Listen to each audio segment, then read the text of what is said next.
যে যেখান থেকে দেখছেন শামীম টিপসে সবাইকে শুভেচ্ছা। ফেসবুকে প্রফেশনাল ড্যাশবোর্ডে যদি আসার পরে প্রথমে আপনি দেখতে পাবেন যে পোস্ট, স্টোরিজ এবং রিসিপশন তিনটা বিষয়কে হাইলাইটস আকারে প্রথমেই দেখিয়ে দিচ্ছে এই তিনটা বিষয়ের কাজ কী এবং এই তিনটা বিষয় যদি আপনি প্রপারলি করেন আপনার বেনিফিট কী এবং এই কাজগুলো কিভাবে কমপ্লিট করবেন সমস্ত বিষয়টা আজকের এই ভিডিওতে বলার চেষ্টা করব। ধৈর্য ধরে শেষ পর্যন্ত ভিডিওটা দেখার চেষ্টা করুন। দেখুন, ফেসবুকে যদি কোনো বিষয় নতুন করে লঞ্চ করে তাহলে অবশ্যই বুঝতে হবে সেটার কোনো মানে রয়েছে বা সেটার কোনো কারণ রয়েছে। এমনি ফেসবুকে কোনো কিছু কিন্তু নতুন করে ক্রিয়েটরদেরকে দিয়ে দেয় না বা টার্গেট আকারে দিয়ে দেয় না। এই যে তিনটা বিষয় রয়েছে, এই তিনটা বিষয়ের সাথে যারা কন্টেন্ট মনিটাইজেশন সেটআপ পান নাই তাদের সম্পৃক্ততা রয়েছে এবং যাদের ফলোয়ার দরকার, যাদের পোস্ট ভাইরালের দরকার, এই তিনটা বিষয়ের সাথে কিন্তু বিষয়টা রিলেটেড। তাই আপনি যদি এই বিষয়টা ভালোভাবে বুঝে যান এবং সেই অনুযায়ী যদি কাজ করে যান তাহলে কিন্তু আপনি কন্টেন্ট মনিটাইজেশন সেটআপ পাবেন অথবা আপনার ফেস বা আপনার প্রোফাইলটাকে ভালোভাবে গ্রো করাতে পারবেন।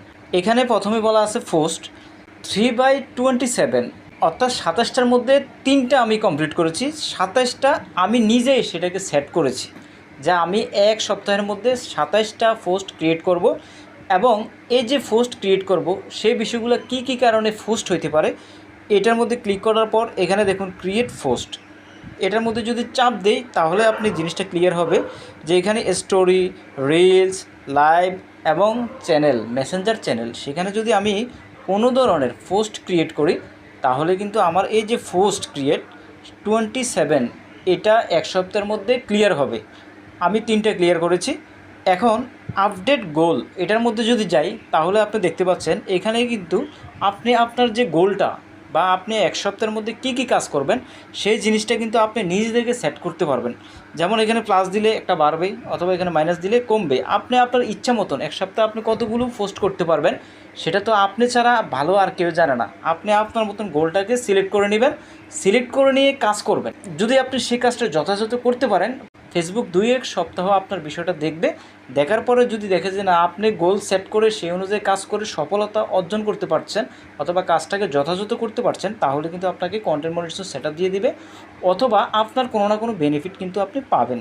তো এখানে আরেকটা বিষয় কি, স্টোরিজে যদি আমি ক্লিক করি তাহলেও কিন্তু আপনাকে ক্রিয়েট স্টোরিজ, এখানে গিয়ে একটা স্টোরি ক্রিয়েট করতে পারবেন, সেটাও আমি দেখাচ্ছি না। আর রিসিপশন, এখানে কিন্তু অনেকগুলো বিষয় কথা রয়েছে, অনেক গুরুত্বপূর্ণ এই পয়েন্টটাতে যাওয়ার আগে বন্ধুরা রিকোয়েস্ট থাকবে চ্যানেলে যদি নতুন এসে থাকেন চ্যানেলটাকে সাবস্ক্রাইব করে দিন। ফেসবুক রিলেটেড আরও নিত্য নতুন ভিডিও পাবেন, আশা করি উপকৃত হতে পারবেন। তো এখানে রিসিপশনে যদি ক্লিক করি তাহলে দেখতে পাবেন যে এখানে রিসিপশন বলতে কী বোঝাচ্ছে।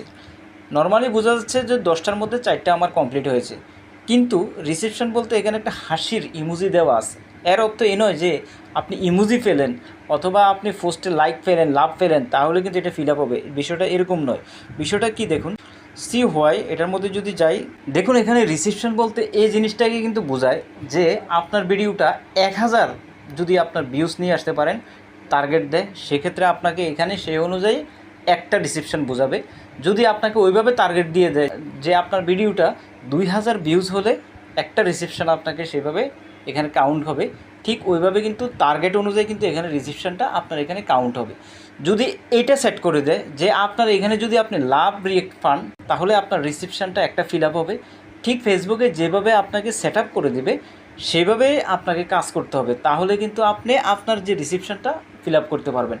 অনেকে রিসেপশনটা ফিল আপ করতে পারেন না, এই জন্যই রিসেপশনটা কী বলছে, রিসেপশানে কী বলছে সেটা প্রথমে গিয়ে আপনাকে দেখতে হবে যে কোন কারণে রিসেপশনটা ফিল আপ হবে। এবং রিসেপশনটা কিন্তু আপনি কমানো বাড়ানো সব কিছুই করতে পারবেন, কিন্তু অনেক সময় করতেও পারবেন না। যেমন হোয়াই এখানে কিন্তু যাওয়ার পরে কিন্তু কোনো অপশান পাচ্ছি না যে এখানে এটাকে কিভাবে কমাবো বা বাড়াবো আমার টার্গেটটাকে। এখানে জাস্ট ইন্সপিরেশন এরকম একটা ওয়ার্ড দেখতে পাচ্ছি, অর্থাৎ এখানে ইন্সপিরেশন দ্বারা বোঝাচ্ছে যে এই বিষয়গুলো এরকম ভিউজ হয়েছে এই ধরনের ট্যাগগুলো ব্যবহার করার কারণে। নিচে যে মিউজিক আছে এই মিউজিকগুলো যদি ব্যবহার করি তাহলে কিন্তু ভিউজটা বেশি পাওয়া যাবে, অর্থাৎ ভিউজের সাথে কিন্তু আপনার রিসেপশনটা কিন্তু সম্পর্কিত, তাই অবশ্যই আপনাকে ভিউজটা বাড়াতে হবে। এখানে এই 3টা বিষয় আপনি আপনার নিজের মতন করে সেট করবেন, সেট করে কাজ করবেন। এবং কি নিচে যে উইকলি চ্যালেঞ্জ আছে এটা কিন্তু আর একটা অন্য বিষয়, সেটা হচ্ছে আপনার যে উইকলি চ্যালেঞ্জ আছে, যেমন এখানে আছে create 16 new public post, create 30 new public reels, create 7 new stories, reply to 30 comments. এগুলো হচ্ছে আলাদা বিষয়, বাট আপনার উইকলি যে গোলস আছে, নিজে থেকে যে গোলসটা, সেটা হলো আরেকটা বিষয়। এটা ফেসবুক থেকে আপনাকে দিয়ে দিচ্ছে টাস্কটা, আর ওইটা হচ্ছে আপনি নিজে গোল সেট করে ওইখানে কাজ করা। অবশ্যই আপনি গোল সেট করে ওইখানে যদি কাজ করেন, ফেসবুক অবশ্যই বেনিফিট দিবে। আপনি যদি সেমিনার একজন কন্টেন্ট ক্রিয়েটরের তুলনায় অনেক বেশি এগিয়ে থাকেন কয়েকটা সপ্তাহ, তাহলে ফেসবুকে আপনার যে প্রোফাইলটা আছে সেটাকে পজিটিভলি রিভিউ দিবে, যার কারণে আপনার কন্টেন্ট মনিটাইজেশন সেটআপ পেতে খুবই ইজি হবে। নিশ্চয়ই বিষয়টা বুঝতে পেরেছেন। যদি ভিডিওটা সম্পূর্ণ দেখে থাকেন তাহলে রিকোয়েস্ট থাকবে চ্যানেলটাকে সাবস্ক্রাইব করে দিন, ভিডিওটাকে শেয়ার করে অন্যকে দেখার সুযোগ করে দিন। ভালো থাকুন, সুস্থ থাকুন, দেখা হবে নেক্সট কোনো ভিডিওতে। আল্লাহ হাফিজ।